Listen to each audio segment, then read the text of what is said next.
ingingo nuko Imurora Japhet na Ndatimana Olivier wamennye ibitazwi mu kibuga bahagaritswe mu mupira w'amaguru mu Rwanda.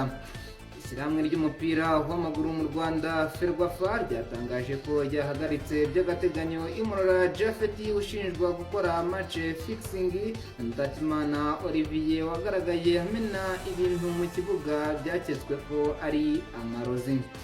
Uyu wa gatanu tariki ya 24 Mata 2026 nibwo Ferwafa yashyize hanze imyanzuro yavuye muri komisiyo ishinzwe imyitwarire nyuma yo kwiga kuri ibi bibazo byombi.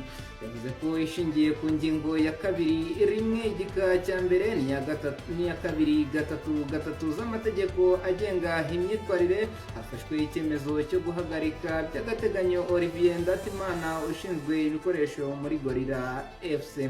Nyuma y'imyitwarire idahwitse yagaragaje mu mukino w'igikombe cy'amahoro wahuje Gorilla FC na Rayon Sport FC wa 22 Mata 2026. Icyo gihe yanyaganyangije ifu mu kibuga isa nkaho ivanze n'amasaka. Undi ni umutoza wongerera imbaraga abakinnyi b'Amagaju FC Imurora Hakizimana Japhet nyuma y'imyitwarire idahwitse yamugaragayeho mbere y'umukino w'umunsi wa 27 wa shampiyona y'u Rwanda wahuje ikipe ye ndetse na Musanze FC kuwa 17 Mata 2026.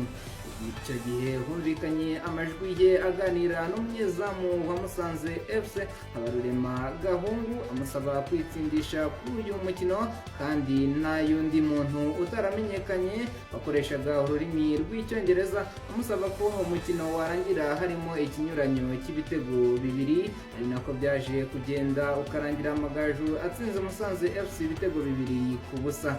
Ferwafa yagize ati aba bombi bahagaritswe mu bikorwa byose bijyanye n'umupira w'amaguru, banabujijwe kwinjira mu gace ka tekinike mu rwambariro no ku kibuga haba mu myitozo no mu mikino kugeza igihe hazafatirwa icyemezo cya nyuma na komisiyo ishinzwe imyitwarire. Ivuga ko kandi izakomeza guharanira ubunyangamugayo no kubungabunga isura nziza y'umupira w'amaguru mu Rwanda.